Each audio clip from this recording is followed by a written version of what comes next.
Audio Jungle. ሰላም ጤና ይስጥልን የቻናላችን ቤተሰቦች ዛሬ በመላው ኢትዮጵያውያን ዘንድ ከፍተኛ ድንጋጤና ጥያቄን የፈጠረ አንድ አንገብጋቢ ጉዳይ ይዘንላችሁ ቀርበናል። አዲስ አበባ የሁላችን መሸሸጊያ የአፍሪካ መዲናና የኢትዮጵያ አንድነት ተምሳሌት የሆነችው ከተማ ዛሬ በሕግ መጋረጃ ስር በታቀደ ስውር ሴራ የባለቤትነትና የቁጥጥር ሽሚያ ውስጥ መግባቷን የሚያሳዩ መረጃዎች ወጥተዋል። በሕዝብ ተወካዮች ምክር ቤት የጸደቀው አዲሱ የወንጀል ስነ ስርዓት ሕግ በተለይ አንቀጽ 25 ንዑስ አንቀጽ 3 የአዲስ አበባን የነገ ገጽታ ሙሉ በሙሉ የሚቀይር ፈንጅ ተክሎ አልፏል። ይህ ሕግ የኦሮሚያ ክልል መደበኛና የአድማ ብተና ፖሊስ በአዲስ አበባ ልብ ውስጥ እንዲሰማሩ በሕግ ስልጣን ሰጥቷል። የውሳኔ ከጀርባው ምን ደብቋል? አዲስ አበባን የሁለት ጌቶች ከተማ ለማድረግ የታለመው ይህ ሸፍጥ ለምን አሁን አስፈለገ? በከተማዋ ሰላምና ደህንነት ላይ የሚደቅነው አደጋስ ምንድነው? ዛሬ በዚህ ሰፊ ትንታኔ የሕጉን መርዝ፣ የፖለቲካውን ቁማርና በነዋሪው ላይ የተደቀነውን የስነ ልቦና ጫና በጥልቀት እንመረምራለን።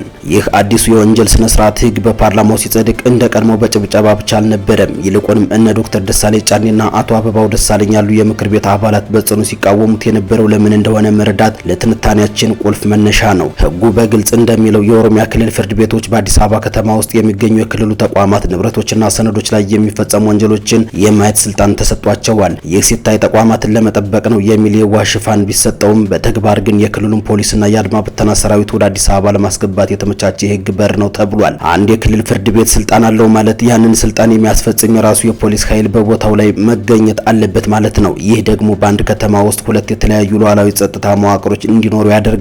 ይህ ለግጭትና ለስልጣን መደራረብ ትልቅ ግብዣ ነው። የፖለቲካ ሽፍጡ የሚጀምረው ከሕጉ መዘግየትና አሁን ከጸደቀበት ወቅት ነው። ይህ ሕግ ከ2013 ዓ.ም ጀምሮ በተደጋጋሚ ለፓርላማ ቀርቦ በከፍተኛ ተቃውሞ ሲመለስ የቆየ ቢሆንም የነበረው ምክር ቤት ሊያጸድቀው ያልፈለገውን ሕግ አሁን የሥራ ዘመኑ ሊጠናቀቅ ጥቂት ወራት የቀረው ምክር ቤት በችኮላ እንዲያጸድቀው መደረጉ ከጀርባው የፖለቲካ ግፊት መኖሩን ያረጋግጣል። በአሁኑ ወቅት በኢትዮጵያ ውስጥ ባለው የጸጥታ ቀውስ በተለይም በአማራና በኦሮሚያ ክልሎች ያለው የትጥቅ ትግል መንግስትን አጣብቂኝ ውስጥ በከተተበት በዚህ ሰዓት አዲስ አበባ ላይ እንዲህ ያለው ውሳኔ ማሳለፍ ነዋሪውን የመጨረሻውን ስነ ልቦና ስብራት ለማድረስ የታለመ ይመስላል። አዲስ አበባ ለሁሉም ብሔር ብሔረሰቦች ሰላማዊ ደሴት ሆና መቆየቷ ለብልጽግና መንግስት ስጋት የሆነበትም መስሏል። ምክንያቱም የከተማ ነዋሪ ከክልሎች ፖለቲካ ወጥቶ የራሱን የኢኮኖሚና የማህበራዊ ህይወት ሲመራ ቆይቷል። ይህ ህግ ግን ያንን ሰላም በመበጥበጥ የብሔር ፖለቲካውን ወደ ከተማዋ እምብርት ለማምጣት ታስቦ የተሰራ ነው። በተለይ የአድማ ብተና ፖሊስ በአዲስ አበባ ውስጥ ይሰማራል መባሉ እጅግ አሳሳቢ ሆኗል። የአድማ ብተና ፖሊስ ስራ ወንጀል መከላከል ሳይሆን ህዝባዊ ተቃውሞችን በኃይል መበተን ነው። ታዲያ የኦሮሚያ አድማ ብተና ፖሊስ በአዲስ አበባ ውስጥ ምን ስራ አለው? በአዲስ አበባ ውስጥ ህዝባዊ ሰልፍ ወይም ተቃውሞ ቢነሳ ይህ ሰራዊት ጣልቃ የመግባት ስልጣን ይኖረዋል ማለት ነው። ይህ ከሆነ ደግሞ የአዲስ አበባ ከተማ አስተዳደርና የፌዴራል ፖሊስ ያላቸው ስልጣን ምን ሊሆን ነው? ይህ ድርድር የሌለው የባለቤት ጥያቄን በጉልበት ለመመለስ የሚደረግ ጥረትም ይመስላል። የአዲስ አበባ ነዋሪ በገዛ ከተማ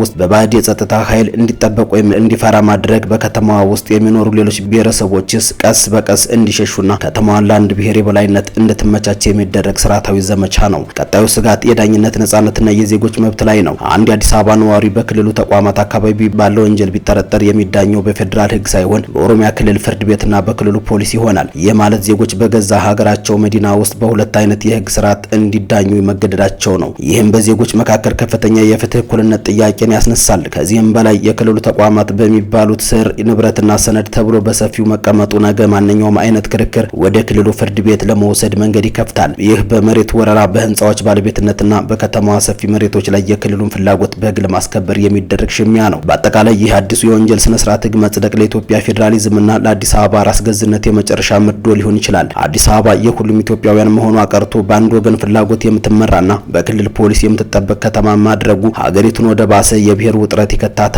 መንግስት ይህንን ህግ ያጸደቀው ለሰላም ሳይሆን ለፖለቲካ ህልውናና ስልጣን ማጠናከሪያ መሆኑ ግልጽ ነው። የአዲስ አበባ ነዋሪ፣ የሰብአዊ መብት ተሟጋቾችና የፖለቲካ ፓርቲዎች ይህንን ህግ ፊት ለፊት ካልተቃወሙት ነገ አዲስ አበባ የምናውቃት ከተማ ላለመሆኗ ምንም ዋስትና የለም። የከተማ ነዋሪ በሰላም የመኖር መብቱ፣ ንብረቱና ደህንነቱ አደጋ ላይ ወድቋል። ይህ ትልቅ ደወል ነው።